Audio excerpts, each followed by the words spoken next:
fukki milliards yoo xam ne def na ko ci assainissement Touba. Li ci des ay yéene la ak i naal yoo xam ne àggagu ci. Loolu nag moom ci la ñu bëgg waxtaan. Touba li nga xam ne mooy sunu liggéeyu bopp te mu dëppoo aral ma tëj lii ba xam ndax message yi ñu may yónnee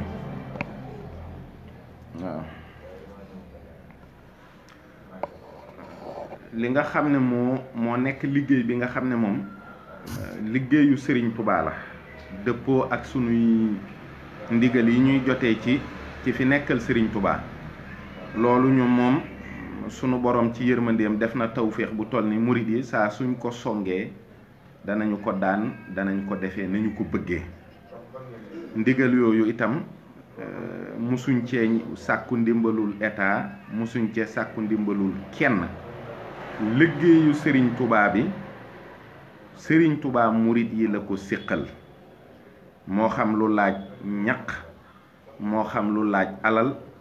moo xam lu laaj doole wala pëstéef wala ak bëgg wala lu mën a doon, loolu Serigne Touba ak murid yi la, yoonu kenn nekku ci.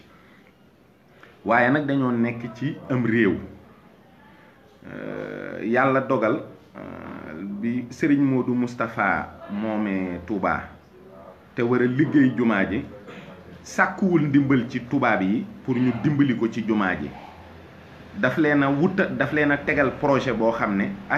matériel yi ñu doon acheminer mu jëm si ci jumaa ji ci lay jaar muy raay bi.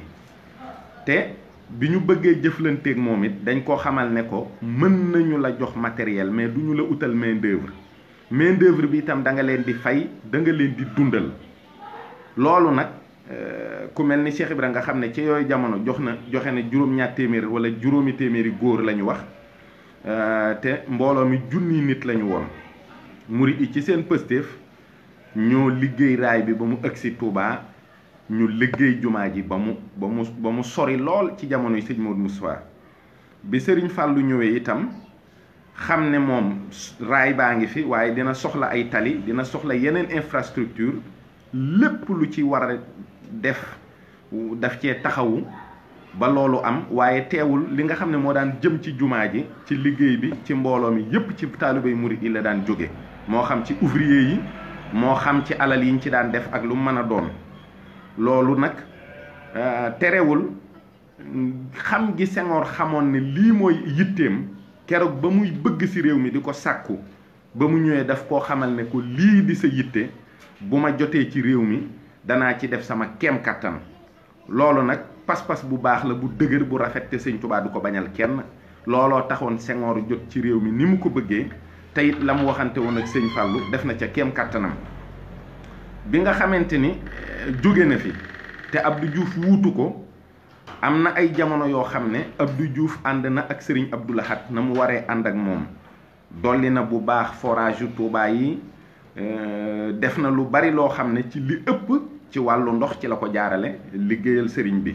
loolu ñëpp teg nañu ci bët. waaye yàlla dogal digganteem ak Serigne Saliou, projet yi sëriñ bi bëggoon ak li Serigne Saliou bëggoon a liggéey, Abdou Diouf du wërsëkam. du ñu dugg ci yenn détails yi di ko nettali, waaye daal du woon wërsëkam.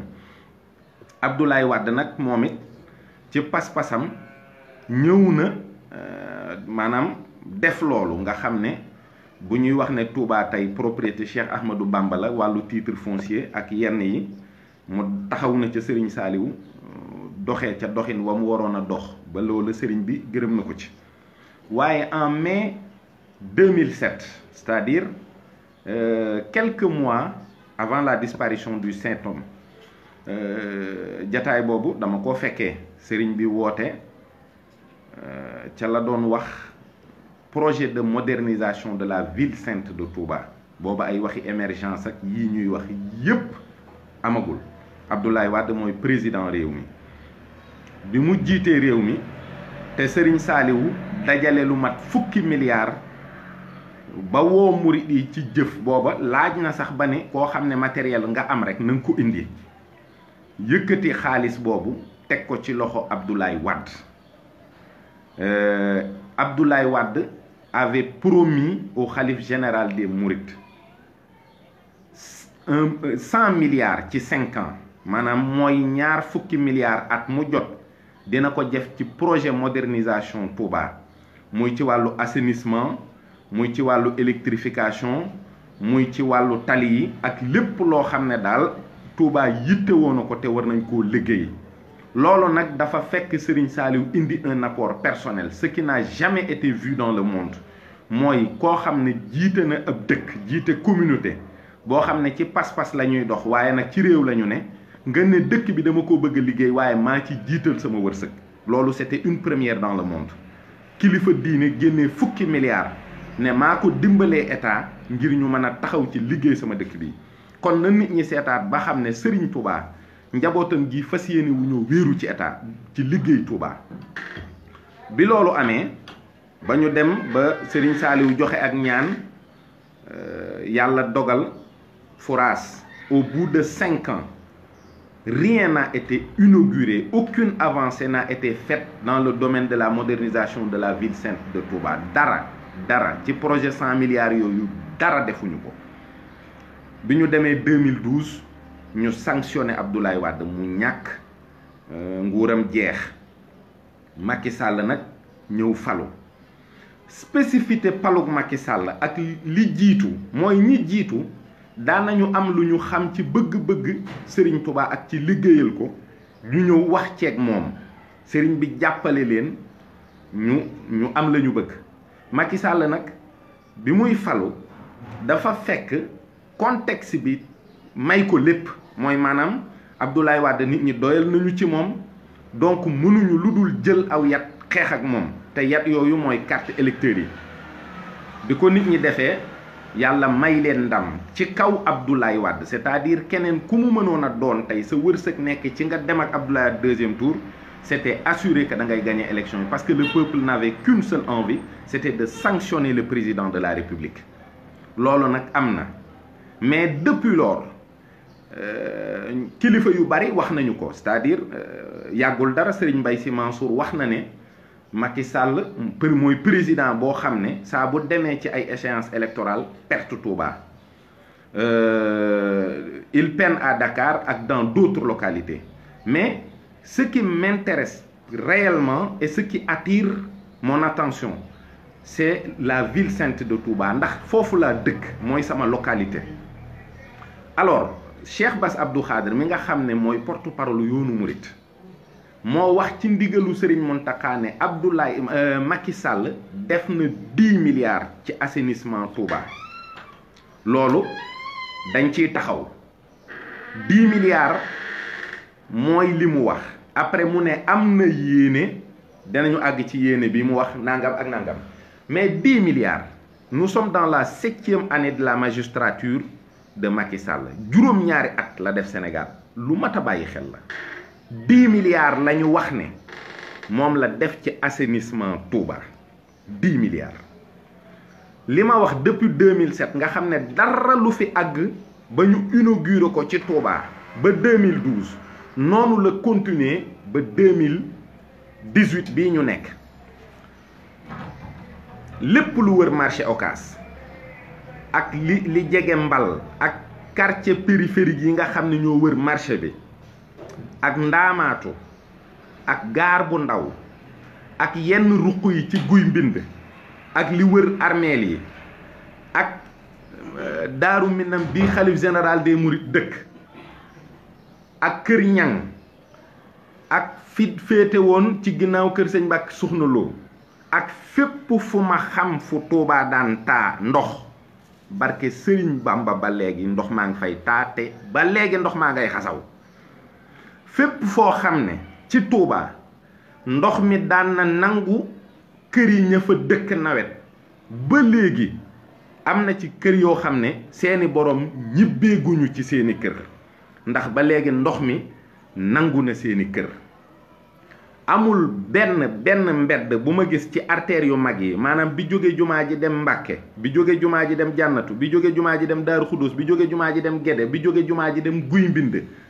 ak bi jóge ci jumaa ji dugg ci biir marché Ocass gisuma ci fenn foo xam ne bu tawee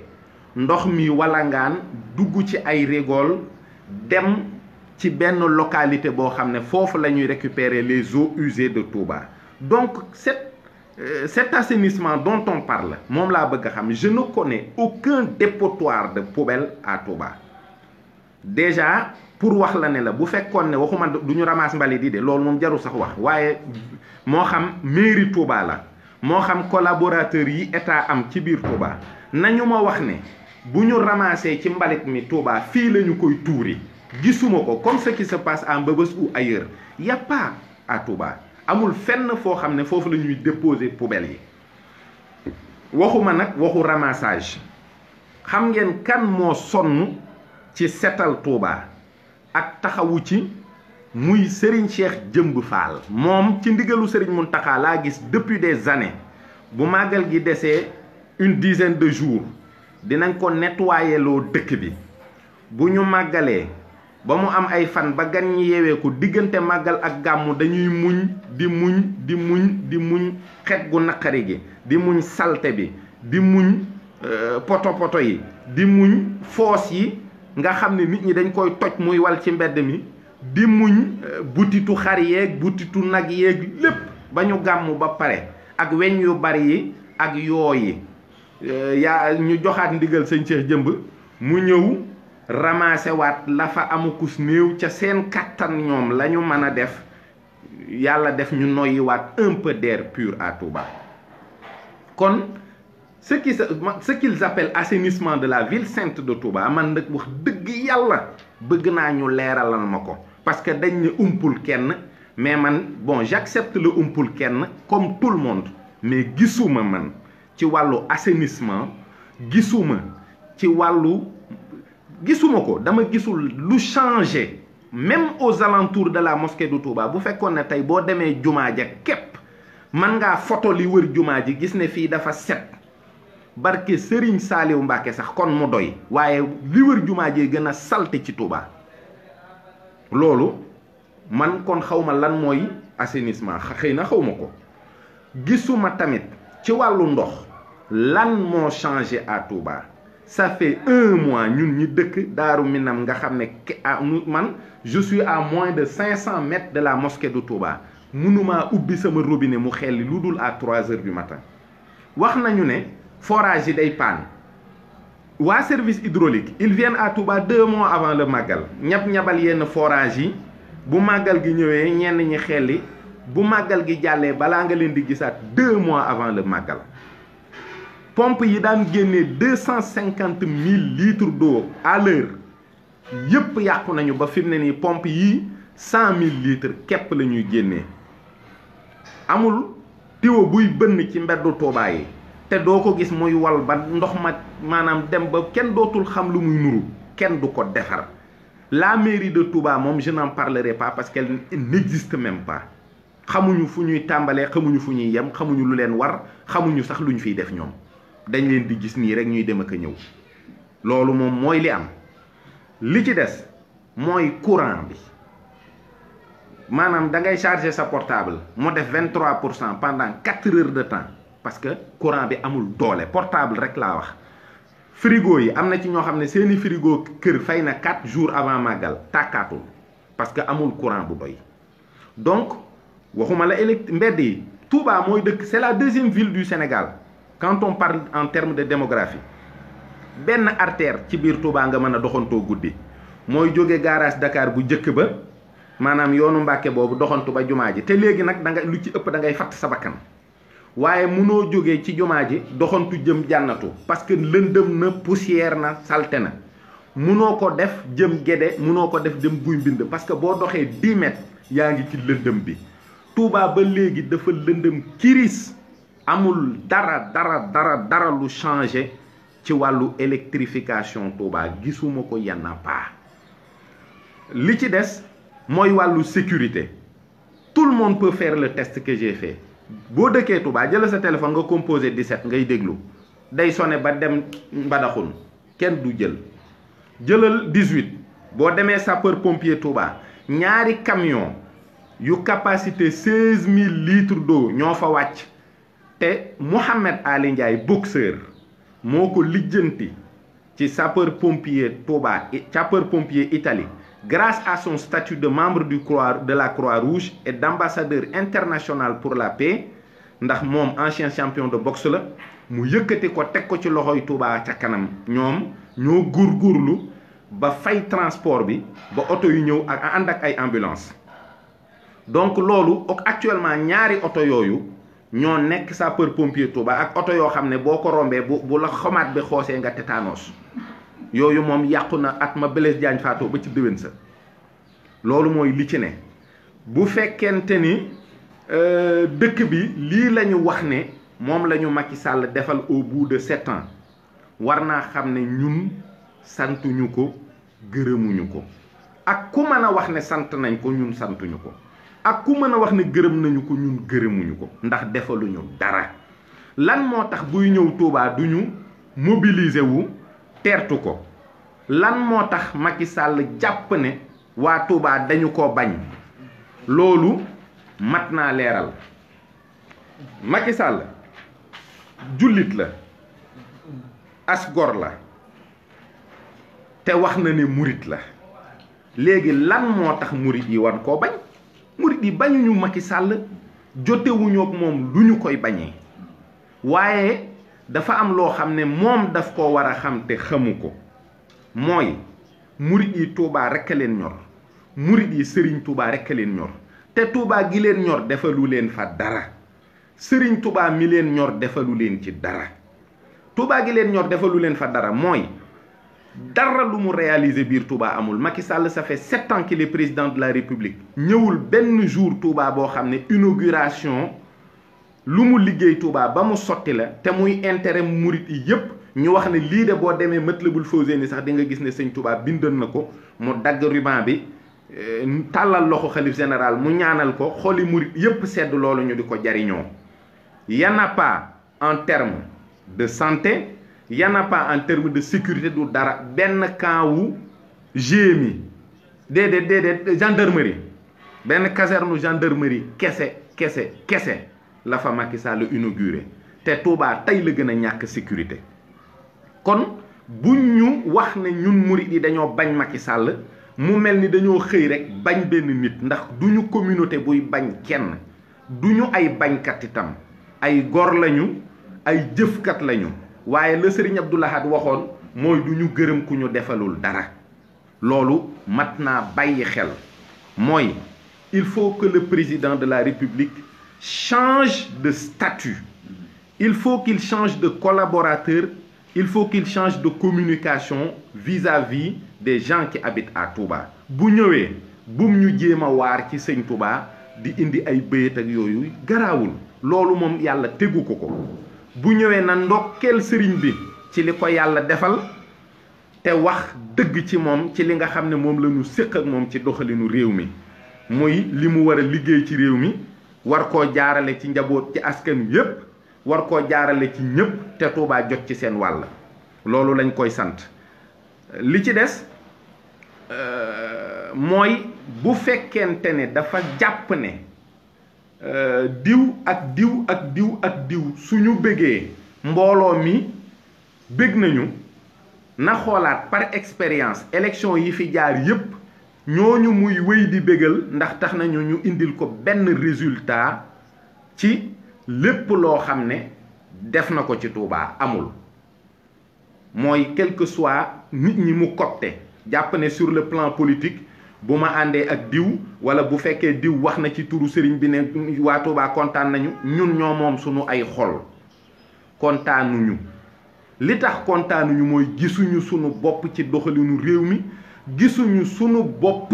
ci lépp loo xam ne mi ngi am di yëngu ci réew mi plan Sénégal émergent moom Macky Sall dafa waroon a rëdd en rouge Touba wax ni plan Sénégal émergent Touba bokku ci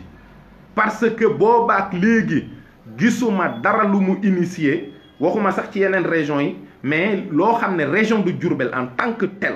gisuma lenn lu fa Macky Sall samp au nom du plan Sénégal émergent je suis désolé mais doxalinu réew mi Macky Sall boolewu ci Touba ren dëgg la ubbi na autoroute Ila Touba bi continuité la ci état mu war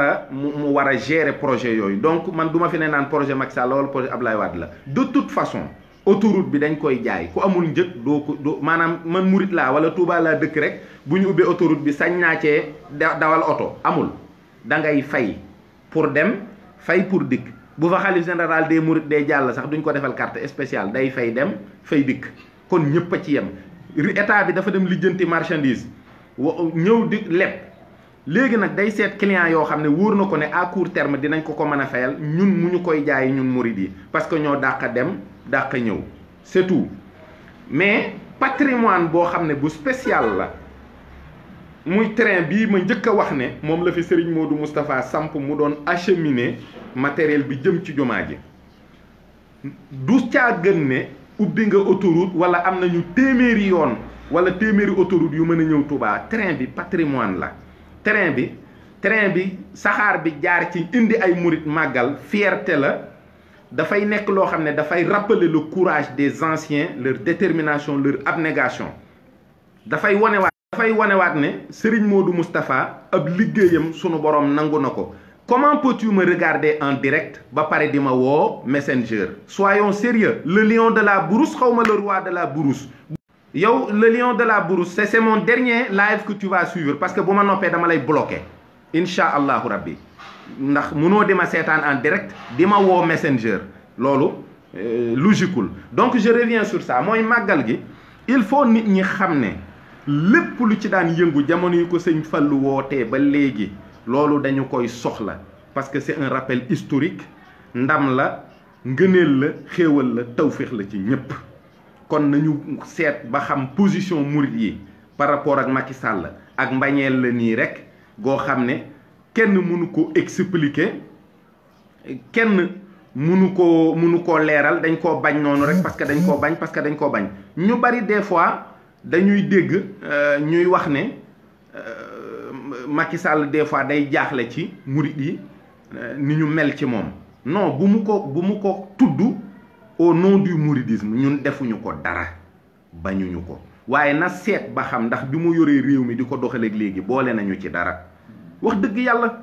loolu itam lu mat a bàyyi xel la. moom sunu dëkk bi ñu moom nga xam ne tey c'est la deuxième ville du Sénégal boo fa duggee guddi da ngay mel ni ku nekk ci village boo xam ne amul 100 personnes. Touba a d'énormes difficultés. Touba a d'énormes problèmes d'assainissement d'abord parce que nit ki mënul bu dëkkee ci këram 6 mois yu ne mu tuxu ndax nawet bi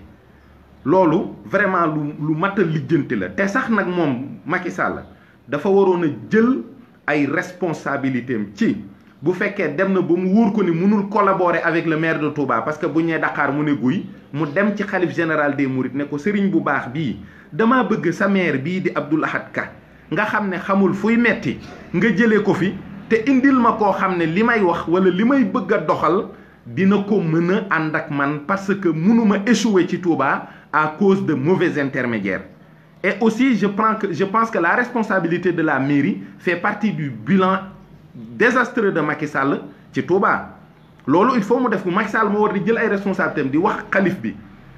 parce que xalif bi tëjuwu ko su ko neexee sax mën na woo xalif bi téléphone waaye bu ñu waree liggéey Touba war a moderniser une ville boo xam ne démographiquement c'est la deuxième ville du Sénégal une manne financière une puissance financière dëkk boo xam ne électeurs yi bari nañu te benn motivation képp la ñu am muy sëñ Touba ngay nangu di rater la collaboration avec cette communauté là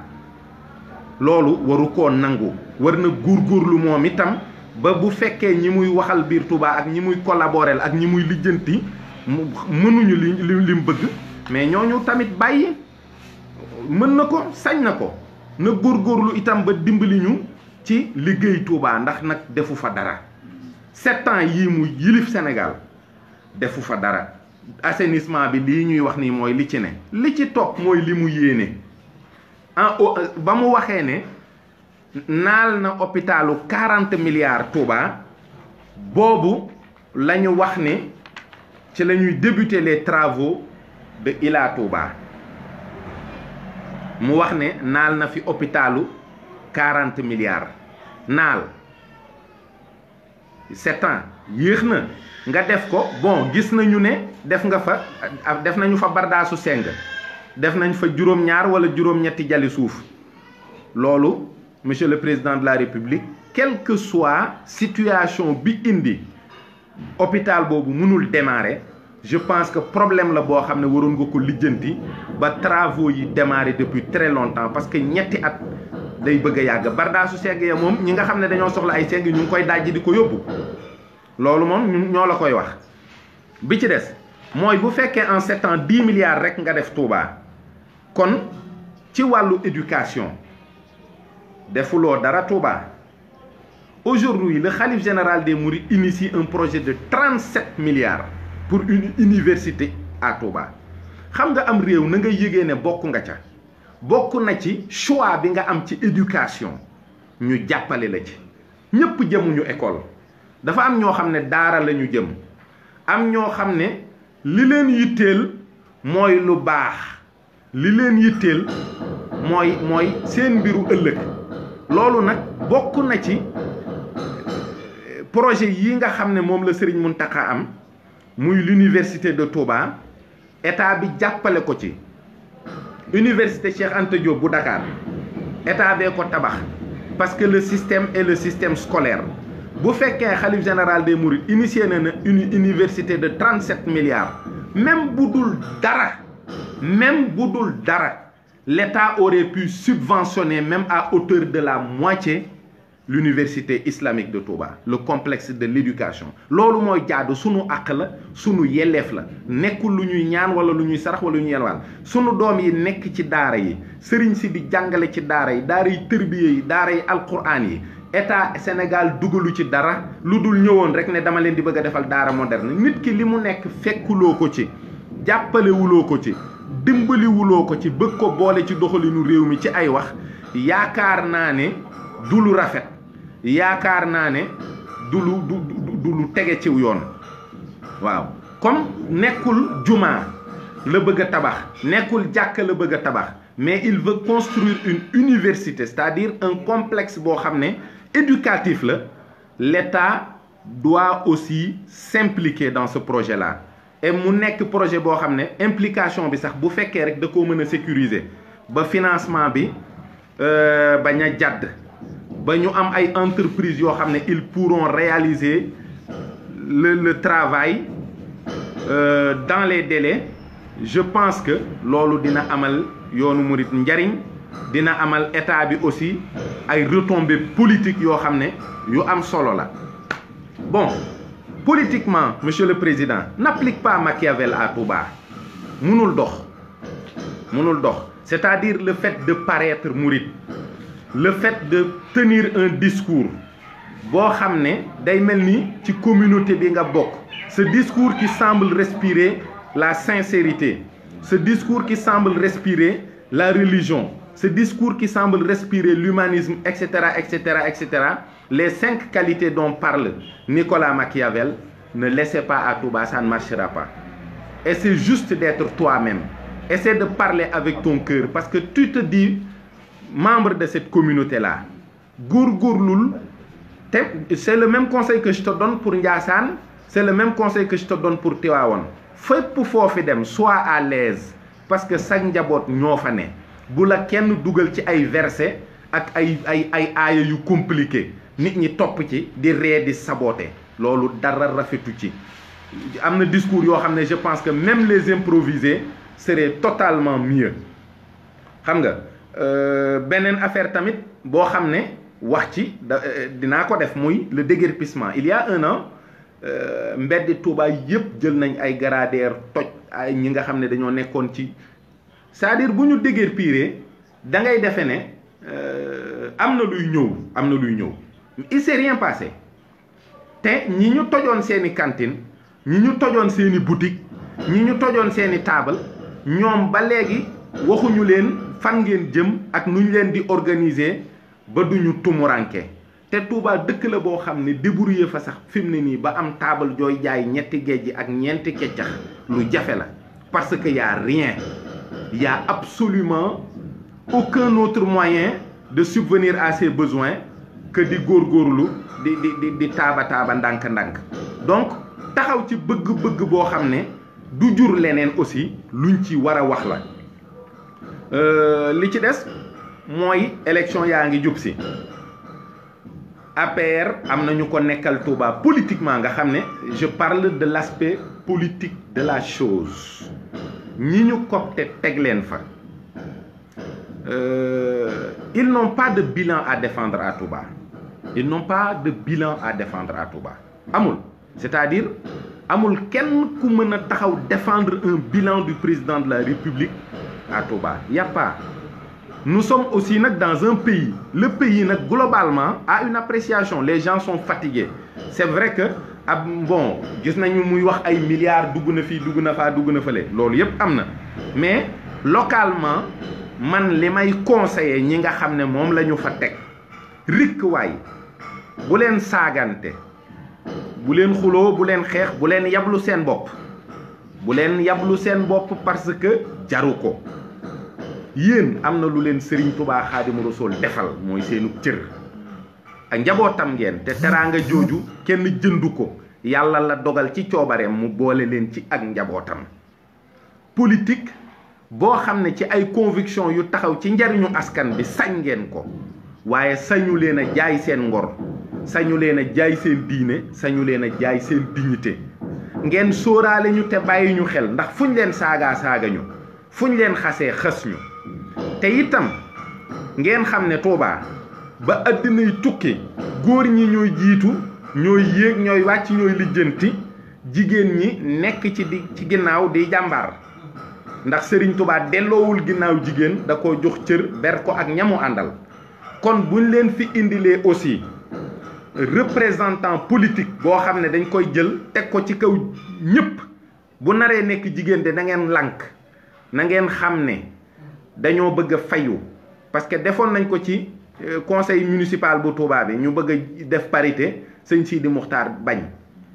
donc ñoom mën nañ leen a saaga d'une autre manière c'est-à-dire jël leen yéen ngeen nekk ay kilifa yu mag ñu fab as ndaw teg ci seen kanam ne mooy seen responsable wala nangam wala nangam wala nangam kon loolu itam bàyyi leen ci xel te di ko sóoraale parce que am na ay information yu ñuy jot yoo xam ne